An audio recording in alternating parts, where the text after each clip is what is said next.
मैं हूं Shailendra Dixit before print से, और मेरे साथ हैं मेरे वरिष्ठ साथी हेमंत कुमार जी। हेमंत कुमार जी कई दिनों के या एक सप्ताह से अधिक के भ्रमण के बाद आज कार्यालय लौटे हैं। कुछ जिज्ञासाएं थीं जो टेलीफोन पर नहीं हो सकती थीं, तो वो उन्हीं सब जिज्ञासाओं पर मैं बात करूंगा, अपनी जानकारी मैं भी बढ़ाऊंगा और आपको भी कुछ लाभ मिले। ये कोशिश होगी बातचीत में। हेमंत जी, मेरा अपना मानना है, एक तो ये है कि कल से जो ये एग्जिट पोल आए उसके बाद एक विचित्र स्थिति पैदा हो गई है जी। कि सब कुछ शक के दायरे में चला गया है, या जो हम लोगों का भी आकलन था वो भी हम लोगों का थोड़ा सा लग रहा कि कहीं हम तो गलत नहीं हैं, कि जो वो दिखा रहे हैं शायद उससे कम में हम हैं। लेकिन एक चीज़ तय है कि बढ़त महागठबंधन को हमारी भी नज़र में है। जो हमने अभी तक बात की है जिलों से जो या फीडबैक हम ले रहे हैं, तो उसमें ये बढ़त दिखाई दे रही है। मैं संख्या पे नहीं जाऊंगा कि सीट कितनी आ रही है, क्या हो रहा है, लेकिन बढ़त दिखाई दे रही है। और फाइनल संख्या मैं आपको कल दोपहर तक बता भी दूंगा, क्योंकि हम लोगों का कोई वो सिस्टम नहीं है कि सैंपल साइज देने का है मैकेनिज्म, कोई हम लोगों के पास नहीं है। हमारे पास अपना नेटवर्क ही है जिसके जरिए हम नब्ज पे हाथ रख पाते हैं या उसको पकड़ते हैं। ये रहा एक मुद्दा। दूसरा मुद्दा ये है कि ये चुनाव जब से की बात शुरू हुई है, जब से इसकी डिबेट आई, तो शुरू से ही विपक्ष पहले कतरा रहा था और वो चाह रहा था कि हम चुनाव टल जाए, कि ये चुनाव टल जाए, 2 महीने टले, 3 महीने टले, तो हमें कुछ मौका मिल जाए। लेकिन सरकार ये मान रही थी कि ये हमारे लिए बिल्कुल अनुकूल परिस्थितियां हैं कि हम चुनाव करा लें और आसानी से हम जीत जाएंगे। ये आसानी की धारणा जो है उनकी, वो उनको महंगी पड़ गई। मेरा अपना मानना आज ये है कि उन्होंने उस लेवल की तैयारी नहीं की कि इस स्थिति का भी सामना करना पड़े, कि ये स्थिति भी आ सकती है, उनकी परिकल्पना से भी बाहर था। मैं समझता हूं बिहार के चुनाव में ये पहला मौका था जब विपक्ष ने कोई एजेंडा सेट कर दिया। विपक्ष ने सत्तारूढ़ माने एनडीए में अगर लालू जी को माइनस कर दीजिए तो सारे नेता बहुत अनुभवी हैं, क्योंकि माना जाता है कि वहाँ लालू जी ही के अकेले चलती है, और यहाँ तो बीजेपी में तो ले लीजिए पूरा संगठन है, ढेर सारे लोग हैं, उनके अपनी विंग है, विमर्श के लिए उनका अलग वो है। नीतीश जी भी बहुत अनुभवी और बड़े माने बारीक कारीगर माने जाते हैं राजनीति के, बहुत गूढ़ हैं, जो यहाँ पे बोलना है तभी बोलेंगे, ऐसे नहीं बोलेंगे। ये सारी चीज़ें थी, लेकिन ये चूक गए कि विपक्ष ने इसको हाईजैक कर लिया पूरे चुनाव को। और ये लोग समझते थे कि तेजस्वी में क्या दम है, नीतीश माने लालू जी अंदर रह के क्या उनकी मदद कर पाएंगे। लेकिन जो कुछ भी था वो बहुत करीने से विपक्ष ने किया। देखिए, मेरा ये है, पहले ही उन्होंने जीत का टारगेट बना लिया था और उनके दिमाग में एजेंडे भी, जब उनको हुआ कि चुनाव में हमको जाना ही है, तो उन्होंने नैरेटिव्स भी तय कर लिए। बेरोजगारी का मुद्दा बना लिया, प्रवासियों का मुद्दा बना लिया, शिक्षा का मुद्दा पॉइंट कर लिया, स्वास्थ्य का मुद्दा पॉइंट कर लिया।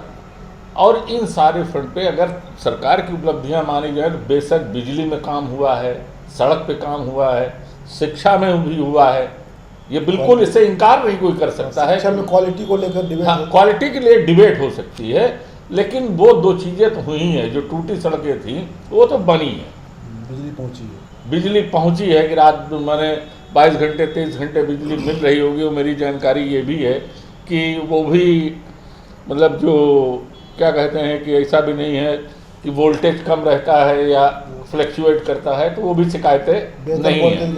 हाँ, ये अलग है जो नल जल की योजना थी उसमें काम ठीक नहीं हुआ है, बहुत लूट खसोट। हाँ उसमें लूट खसोट ज़्यादा थी।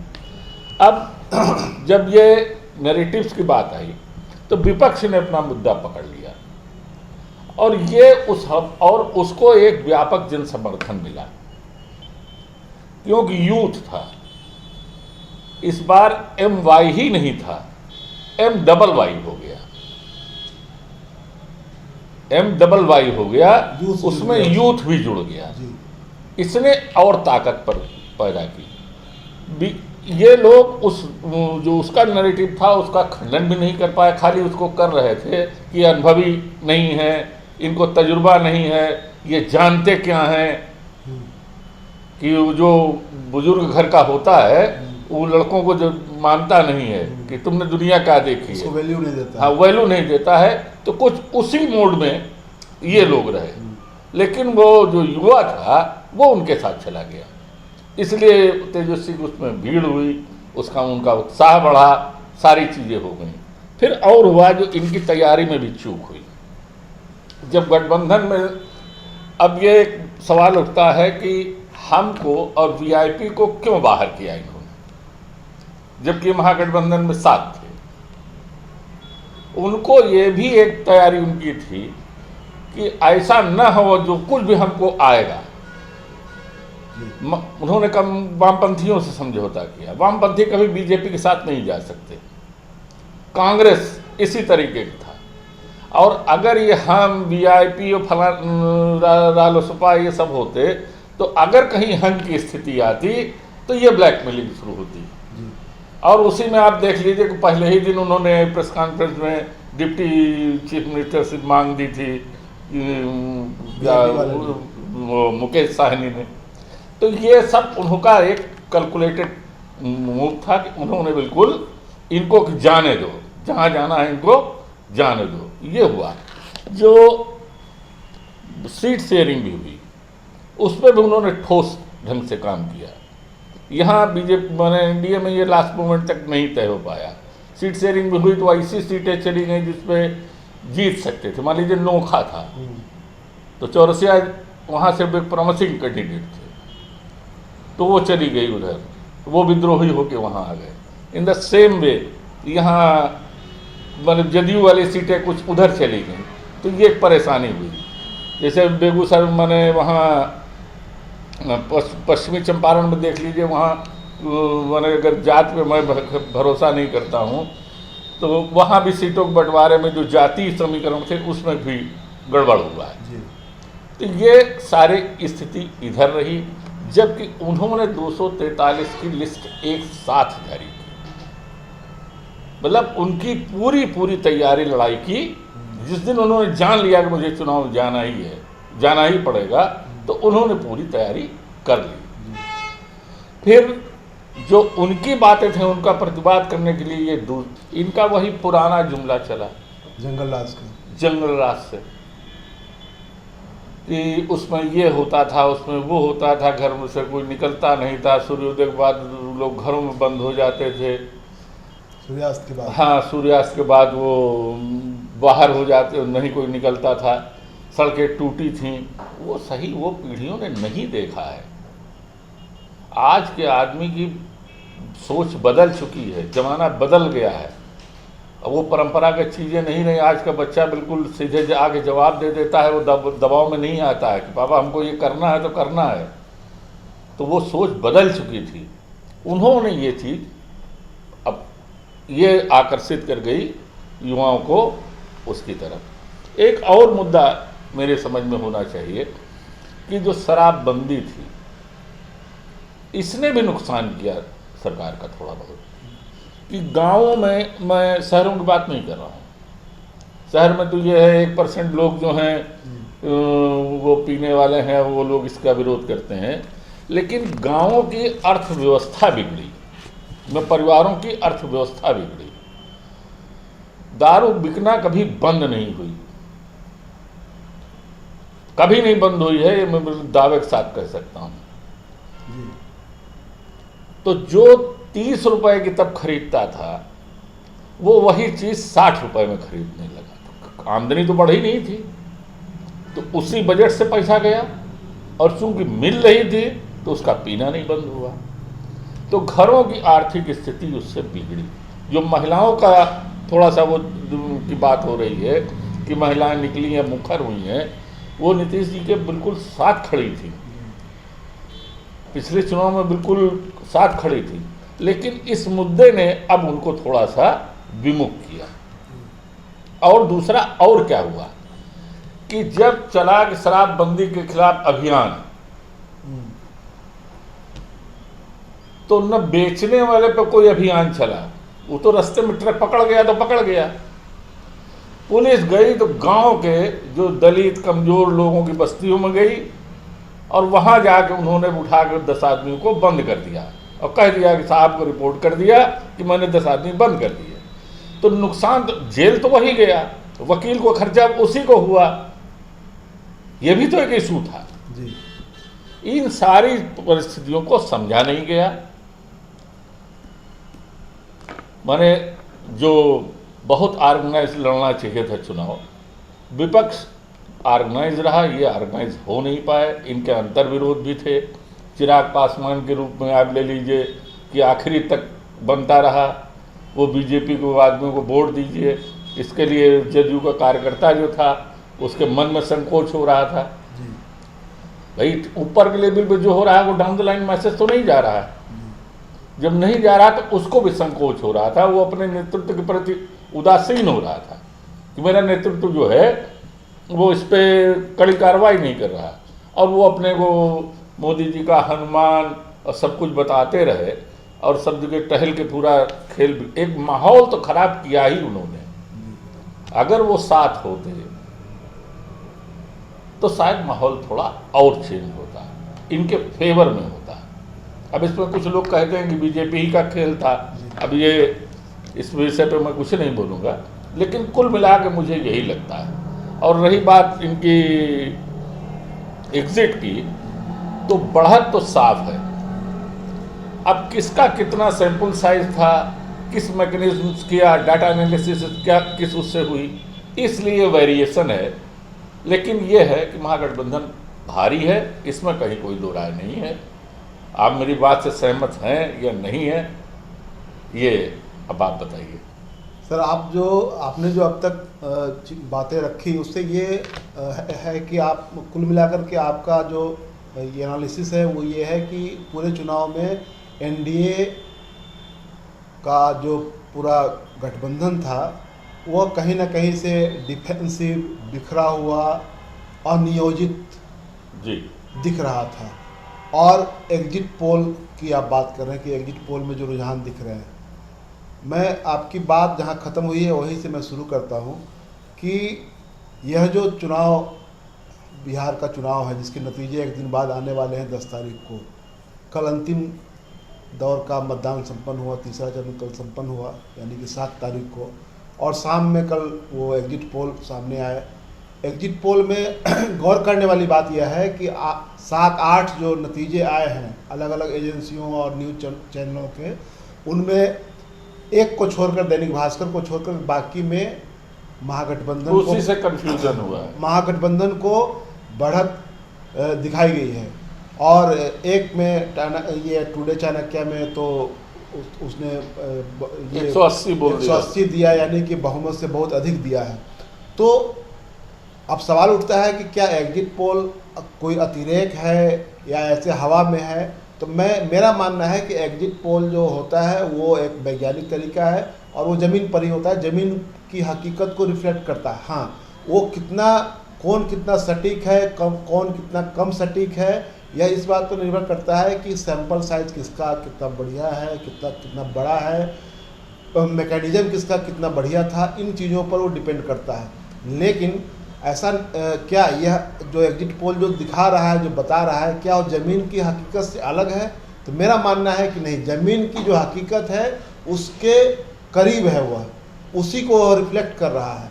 इसलिए मुझे लगता है कि बिहार में महागठबंधन की सरकार बनने जा रही है। एग्जिट पोल उसी ओर इशारा कर रहा है। उसमें आप संख्या पर अभी न जाएं, वो संख्या 10 तारीख को तय हो जाएगी। लेकिन अब तक का जो रुझान जो दिख रहा है एग्जिट पोल में वो उसी हकीकत को रिफ्लेक्ट कर रहा है। अब बात चुनाव में गए दो गठबंधनों के बारे में, एक एनडीए और दूसरा एक महागठबंधन जिसका नेतृत्व तेजस्वी यादव कर रहे थे, और एनडीए क्या गठबंधन जिसका नेतृत्व मुख्यमंत्री नीतीश कुमार कर रहे थे। अब सवाल उठता है कि ये जो गठबंधन थे, एनडीए गठबंधन तो लगभग बना बनाया हुआ था, उसमें कुछ लोग एडिशन हुए, महागठबंधन का जो था उसमें से कुछ लोग निकल करके अंतिम दौर में बाहर चले गए। एक बात जो गौर करने वाली है, जो आपने पॉइंट आउट किया था लेफ्ट के बारे में, मेरा मानना है कि इस पूरे बिहार चुनाव में महागठबंधन को विश्वसनीय, भरोसेमंद बनाने वाला अगर कोई फैक्टर था तो वह लेफ्ट था। इसने इस गठबंधन को जनता के बीच में विश्वसनीय और भरोसेमंद बना दिया, क्योंकि ये आलोचक भी मानते हैं कि लेफ्ट की जो पार्टियां हैं वो जनता के ज़्यादा करीब हैं और जनता का ज़्यादा उन पर भरोसा होता है। बिल्कुल डीप रूटेड उनका काम होता और वो जनता के लिए लड़ते हैं, इसलिए जनता उन पर भरोसा करती है। भले ही वो वोट में कन्वर्ट नहीं हो पाता है, वोट की राजनीति में ये चुनावी राजनीति में वो पिछड़ जाएं, लेकिन जनता के बीच में पकड़ और जनता का भरोसा उन पर ज़्यादा होता है। तो ये महागठबंधन के पक्ष में यह बात गई कि लेफ्ट की पार्टियां इनके साथ आई और उनके साथ इनका बहुत ही यूनाइटेड ये गठबंधन बना, और वो उसमें एक बाउंडिंग दिखी, यानी कि एकजुटता उसमें दिखी। दूसरी ओर देखने में लग रहा था कि एनडीए में हम चला गया, वीआईपी चली गई, रालोसपा एक अलग तीसरे मोर्चे में चली गई, लेकिन ये दोनों जो है वीआईपी और हम, इनकी विश्वसनीयता बाजार में या राजनीति के कहीं नहीं थी। अब मैं सीधे अगर कहूँ तो राजनीति के गलियारे में इन दोनों की विश्वसनीयता बहुत अधिक नहीं है। अधिक नहीं, मेरे हिसाब से तो है ही नहीं। तो इससे बहुत अधिक फायदा मिलता हुआ उधर नहीं दिख रहा था। आपने शराबबंदी की बात कही, मैं एक उदाहरण आपको देना चाहता हूँ कि शराबबंदी जब लागू हुई थी उस समय यह एक चमत्कार की तरह था, लोगों ने इसका बहुत तहे दिल से स्वागत किया। लेकिन इस चुनाव में जो कुछ सोशल मीडिया में, न्यूज़ चैनलों में आया, जो लोग ग्राउंड पर रिपोर्टिंग कर रहे थे, बाकी जो हल्ला मचाने वाले हैं, जो शोर मचाने वाले हैं और जो कहते हैं कि हरबोंग करने वाले हैं, उनकी बात अगर छोड़ दी जाए, तो मैंने देखा कि ग्राउंड पर ये बातें हो रही थी कि महिलाएं कह रही थी कि शराब बंद कहाँ है, शराब तो मिल ही रही है। जी। और हमारे बच्चे जो शराब भले ही न पहले नहीं पीते थे, अब वो शराब पीते भी हैं और शराब के सप्लायर भी हो गए हैं। उनकी स्कूटी की डिक्की में, उनकी मोटरसाइकिल की डिक्की में वो शराब की बोतलें होती हैं, जो एक फ़ोन कॉल पर लेकर के वो पहुंचाते हैं गाँव में, शहर के मोहल्लों में। ये हकीकत है। ये उनके लिए रोजगार के अवसर के रूप में, रोजगार का अवसर नहीं, ये परिवार में एक विवाद का, और परिवार के पूरे उसमें आप कहेंगे कि परिवार के पूरे जो नौजवान पीढ़ी है उसके इसमें गलत रास्ते पर जाने का भी एक रास्ता बना। तो जब सरकार ने इसको लागू किया था तो वो एक चमत्कार की तरह था, लेकिन बाद में उसका असर ये होने लगा कि ये तो समाज को दूसरी दिशा में ले जा रहा है। आपके बच्चे जो है शराब के सप्लायर होते जा रहे हैं। जो नौजवान जो है 20 से लेकर 25 साल वाले, वो इसी धंधे में गांव घर में ये लगे हुए थे। तो ये जनता के बीच में एक बात थी। बिल्कुल। और महिलाएं जो माना जाता है कि नीतीश कुमार का फेवरेबल वोटर जो बहुत बड़ा उनका वोट बैंक, उसमें बहुत अधिक आक्रोश था, जिसको ये लोग नहीं देख पा रहे थे।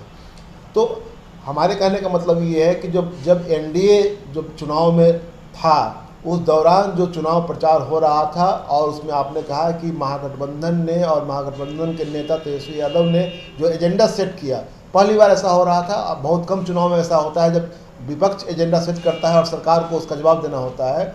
इस बार वो विपक्ष ने एजेंडा सेट किया और सरकार जवाब देने में वो डिफेंसिव मोड में थी। भले ही वो भाषणों में आक्रमण करते हुए दिख रहे थे, लेकिन वो अपने बचाव में सब कुछ कर रहे थे। देखिए, ये जो हमले भी कर रहे थे वो उसका जवाब बहुत सहिष्णुता से दे रहे थे जी। इसका भी इफेक्ट गया, इसका भी इफेक्ट हुआ कि और मतलब वो तंज होता था कि उम्र हो गई है, ये हो गई, अब चाहे जो कह दें मेरे लिए आशीर्वाद है, था वो व्यंग। अब 10 लाख नौकरियों की बात हुई शिक्षा और स्वास्थ्य की बात हुई, दवाई, कमाई और कार्रवाई की बात हुई। कार्रवाई के बारे में कहने का मतलब था कि उनका की प्रशासन जो है, पुलिस जो है वो कार्रवाई नहीं करती है, लोगों को न्याय नहीं मिल रहा है, लोगों को बेहतर स्वास्थ्य सुविधा नहीं मिल पा रही है, स्कूल हैं तो वहाँ पढ़ाई नहीं होती है, क्वालिटी एजुकेशन नहीं है, लोगों के पास रोज़गार नहीं है।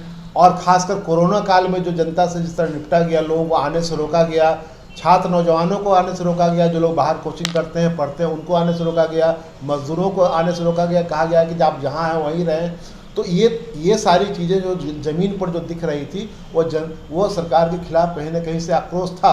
और आप उस एजेंडे का सही जवाब देने के बदले में हो ये रहा था कि जब इधर से 10 लाख नौकरियों की बात तेजस्वी कर रहे थे, उसके जवाब में कहा जा रहा था कहाँ से नौकरी लाएंगे, पैसा कहाँ से लाएंगे, क्या जेल से लाएंगे, चारा घोटाले के पैसे से देंगे।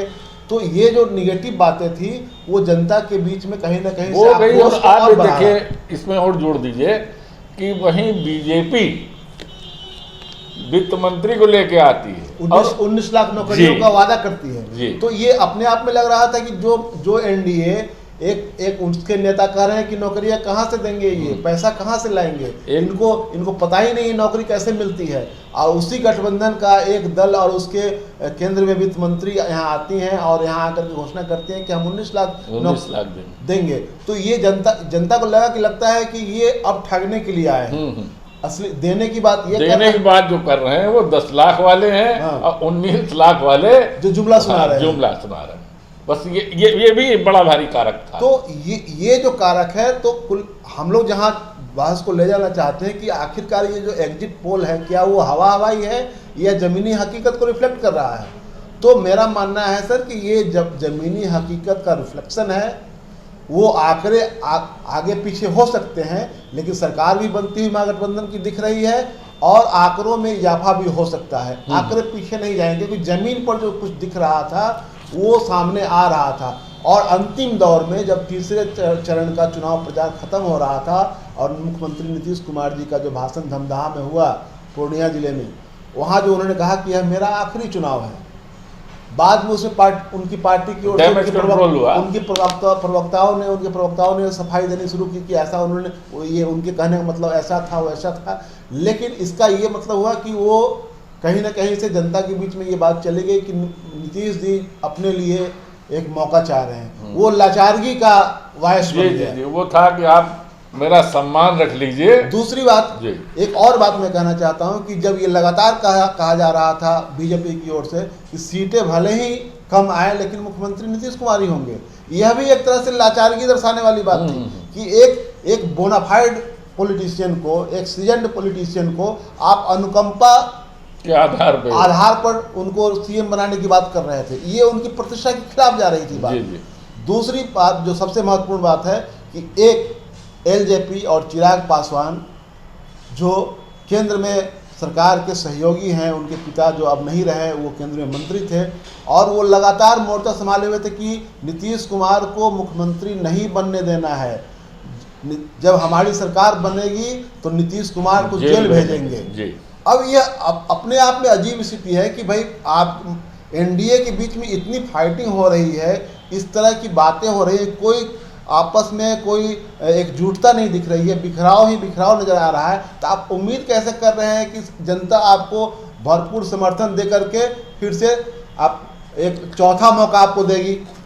पूरा कंफ्यूजन था कि तो क्लैरिटी इधर थी जिसकी तरफ नतीजे जाते हुए दिख रहे हैं, क्लैरिटी इधर थी और आपके भीतर असमंजस, दुविधा और इनफाइटिंग, यानी कि भीतर में जो मार काट मची हुई थी, जो लोग जनता को भले वो सामने नहीं आ रहा था, लेकिन जनता अंदर की चीज़ों को देख रही थी, अपने भीतर की दृष्टि से अपना सिक्स सेंस जनता इस्तेमाल कर रही थी। तो ये मेरा स्पष्ट मानना है कि जो एग्जिट पोल के जो रुझान है वो कहीं ना कहीं से जमीन की हकीकत को, ये बिल्कुल सच है आपकी बात, को रिफ्लेक्ट कर रहे हैं। मैं इससे सहमत हूँ। और ये नौजवानों को 10 लाख नौकरियों का वादा, और एक नौजवान नेता वो अपील कर रहा था, उनकी सभाओं में आने वाली भीड़ के बारे में जो तंज कसे जा रहे थे, जो कहा जा रहा था कि लोग आकलन कर ले उस भीड़ का कि कौन लोग आ रहे हैं, वो सीधे सीधे ये कहा जा रहा था कि उन्हीं की जाति के लोग वहाँ आ रहे हैं। ये अपने आप में वहाँ जुटने वाली जनता का मैं समझता हूँ मतलब मजाक था, जबकि ये था नहीं। और बहुत बार पूरे चुनाव में देख लीजिए कि जात टूटी है, बिल्कुल जात टूटी है। और यूथ अब कोई बेवकूफ बना के 15 साल नहीं रह सकता। नहीं, तेजस्वी अगर लगातार कह रहे थे कि जाति धर्म से ऊपर उठकर विकास के लिए, रोजगार के लिए, पलायन रोकने के लिए, शिक्षा और स्वास्थ्य के लिए हमको काम करना है। अब वो कितना करेंगे वो तो भविष्य बताएगा, लेकिन ये बातें अगर कोई मंच से कर रहा है तो उसकी बात जनता तो सुनेगी। दूसरी तरफ ये हो रहा था कि विकास पुरुष नीतीश कुमार जी, सुशासन की छवि वाले नीतीश कुमार जी और दुनिया का नेता माने और कहे जाने वाले नरेंद्र मोदी जी का प्रचार भी था। और उनका नैरेटिव क्या था? उनका नैरेटिव था, नरेंद्र मोदी जी ने कहा कि जंगल राज की युवराज। तो ये अपने आप में मुझे लगता है कि जनता को ये उनका यह जो उन्होंने उसको जिस शब्द से विभूषित किया वो जनता को भाया नहीं भाया। आप नीतीश जी ने कहा कि अपने बाप से पूछ लो, अपनी माता से जाकर के पूछ लो, यह बात भी जनता को हजम नहीं हुई। और दूसरी तरफ से जवाब क्या आ रहा था कि वो हमारे ये पिता आदरणीय हैं, वरिष्ठ हैं, उनका जो कुछ भी कह रहे हैं मैं उसको आशीर्वाद के रूप में ले रहा हूँ। रणनीति के तौर पे जी महागठबंधन बहुत भारी था जी। आप देखिए जब कभी तो जो भारी सर दिख रहा था उसका नतीजा हल्का कैसे आ जाएगा? वो सवाल ही नहीं होता है, उसका नतीजा नहीं आएगा। हाँ, ये बात है कि राजनीति में जब तक नतीजे सामने नहीं आते हैं तब तक लोग हार नहीं मानते हैं। अब तक महागठबंधन ये एनडीए के जो नेता हैं वो लगातार ये कह रहे हैं कि हम जीत रहे हैं, नतीजा आने दीजिए। उनको कहने से आप नहीं रोक सकते हैं, किसी को नहीं रोक सकते, किसी को नहीं रोका जा सकता है। ये कह रहे हैं कि नहीं, जो महागठबंधन की ओर से कहा जाए जो दिखाया जा रहा है वही नहीं है, बल्कि हम उससे आगे जाएंगे। ये कह रहे हैं कि नहीं, हम हार नहीं रहे, हम जीत रहे हैं। नहीं, महागठबंधन की सरकार बन रही, उनको बढ़त है, बाकायदे है। बिल्कुल सर। और जो रिफ्लेक्शन इसमें जो चैनल्स कह रहे हैं ये संख्या वैरी कर रही है, लेकिन संख्या क्या होगी ये तो नहीं हम लोग कह सकते हैं, ये तो 10 तारीख को मालूम हो जाएगा। लेकिन बढ़त उनकी एक चीज़ में सर और जोड़ दूँ जो मुझे लगता है कि छूट रहा है, जो कहा जाता है कि बिहार में अत्यंत पिछड़ी जातियां जिनकी संख्या बहुत अधिक है, लगभग उनको 40 से 50% के बीच में आका जाता है, जो नीतीश कुमार के बहुत बड़े वोट बैंक के आधार थे, उसका उस बिरादरी में, उस समुदाय में सबसे ज़्यादा नीतीश कुमार के खिलाफ नाराज़गी थी, क्योंकि जो अत्यंत पिछड़ी जातियां हैं वो सबसे ज़्यादा वो पलायन करती हैं, बाहर में रोजी रोटी के लिए जाती हैं। और वो जो कोरोना काल जो था उसका सबसे अधिक अगर बड़ा भुगतान कोई था तो वो तबका था, और उसकी नाराज़गी को, उसकी पीड़ा को सरकार समझने में असफल रही। वो रही। इसमें एक और जोड़ दीजिए कि जो बड़ी जातियाँ जी वो भी नाखुश थी, बिल्कुल, न वो बीजेपी से संतुष्ट थी न इनसे संतुष्ट। उनकी नाराजगी की वजह भी दूसरी थी, वो दूसरी वजह थी, लेकिन वो नाखुश थी। और एक चीज और उनको ये था कि हम जंगल राज तो सुन रहे हैं, लालू यादव ने हमारे साथ जो किया सो किया, अब हम कब तक उसको रोएं? आपने हमको क्या दिया? 15 साल बहुत मतलब 15 साल कम नहीं है, आपने हमको क्या दिया, ये भी एक इशू था। कई लोगों से मेरी बात हुई जो पढ़े लिखे। दूसरी बात यह है कि सर कहीं ना कहीं पूरे इस पॉलिटिक्स में, पूरे इस चुनाव में एक चीज़ जो गौर करने वाली बात थी, जो 2015 के चुनाव में, उसके पहले बीजेपी से नीतीश जी का अलगाव, फिर 2017 में बीजेपी के साथ नीतीश जी का जाना, ये कहीं ना कहीं से बीजेपी जो एक बहुत बड़ी पार्टी है जिसका नेटवर्क बूथ तक है, टोले मोहल्ले तक है, उस पार्टी ने मुझे लगता है कि उसको अपनी प्रतिष्ठा से जोड़ कर रखा था कि नीतीश जी ने हमको धोखा दिया है। और मैं इसलिए कह रहा हूँ कि जो पार्टी लगातार लगभग 15 सालों तक, अगर बीच के 2 सालों को छोड़ दिया जाए तो लगभग ये 15 सालों तक, 1.5 दशक का है ये, इसमें लगातार सत्ता में रही और उस पार्टी ने अपनी तमाम राजनीतिक और ये जो शासन की जिम्मेवारियों से मुक्त कर लिया और सारी जिम्मेवारी नीतीश कुमार के ऊपर शिफ्ट हो गई। ठीक है, नीतीश कुमार के ऊपर जिम्मेवारी शिफ्ट हो गई। जिम्मेवार कौन कहे जा रहे थे? नीतीश कुमार। खराब कौन किया? तो नीतीश कुमार। बीजेपी इस नैरेटिव से बाहर चली गई और भी यही वजह है। और ये कहने के लिए एक चिराग पासवान भी थे और नीचे में बीजेपी का पूरा नेटवर्क काम कर रहा था।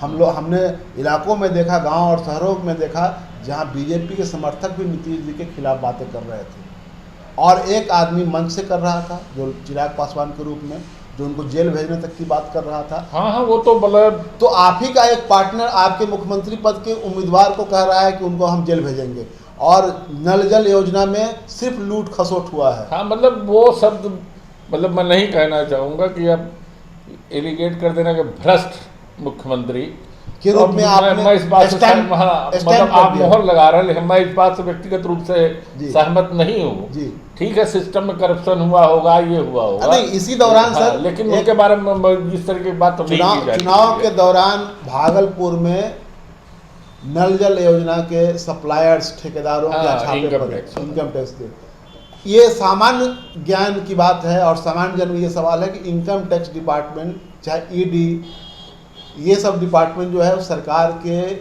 बिल्कुल ग्रीन सिग्नल मिलने के बगैर कहीं कोई कार्रवाई कुछ नहीं। आज की तारीख में तो यही स्थिति हो गई है। आज की तारीख भी आज की तारीख में तो यही स्थिति है कि वो बिना सरकार के आँख के इशारे के काम नहीं करते। तो जितने पासे आपने चले वो सब आपके खिलाफ चले साबित होते चले गए। तो आप उम्मीद कैसे कर रहे हैं कि नतीजे आपके पक्ष में आएंगे? तो आपने सर सही कहा कि आपने मिस कैलकुलेट किया तेजस्वी यादव को और महागठबंधन को। मिस कैलकुलेट या कहिए अंडर एस्टिमेट किया। और यही वजह है कि लेफ्ट के खिलाफ भी लगातार इन लोगों ने प्रचार को मोड़ने की कोशिश की। इनके बड़े बड़े नेता कि बिहार में नक्सलवाद आ जाएगा तो ये टुकड़े टुकड़े गैंग आ जाएंगे। तो ये भी एक तरह से जो निगेटिव प्रचार था वो भी इनके पक्ष में गया, क्योंकि जो ज़मीन पर जो काम करने वाली पार्टियां हैं, जो मैंने पहले भी कहा कि इन लोगों ने इस गठबंधन को, महागठबंधन को विश्वसनीय बनाया, भरोसे के लायक बनाया। और इसमें आप जो देखेंगे जो पार्टियां हैं, कांग्रेस, लेफ्ट की वही पार्टियां हैं, बहुत सोच इसमें से कोई भाग करके बीजेपी में जाने मतलब वो बहुत सोची समझी चाल थी। वो बहुत माने अब रणनीतिकार कौन है जी, वो एक अलग विषय है, वो अलग विषय है, उस पर अलग डिस्कशन हो सकता है। लेकिन रणनीतिकार बहुत पक्के थे और उन्होंने, और देखिए जिस दिन कोई इशू उठा, शाम को तेजस्वी ने प्रेस कॉन्फ्रेंस की। बिल्कुल, यानी कि पूरा महागठबंधन जो है यूनाइटेड दिख रहा था। हाँ, मतलब मनोज झा के रूप में एक आदमी आप बैठे थे जो सारा दिन भर को समझ रहे थे, और वो शाम को ही सीधे ब्रीफिंग होके साफ कर दिया जाता, सामने आ जाती थी बात। तो ये चीज़ें हुई और कुल मिला के ये है कि इनको गलत नहीं कहा जा सकता है। जो एग्जिट पोल्स को जमीन की जो संस्था है उसके करीब है, उसको रिफ्लेक्ट करता है, रिफ्लेक्ट कर रहा है। और संख्या क्या है वो 10 तारीख को तय हो जाएगा। हाँ, धन्यवाद। अगर आपको हमारा वीडियो पसंद आया हो तो इसे लाइक करें, सब्सक्राइब करें और साथ ही बेल आइकन दबाना ना भूलें।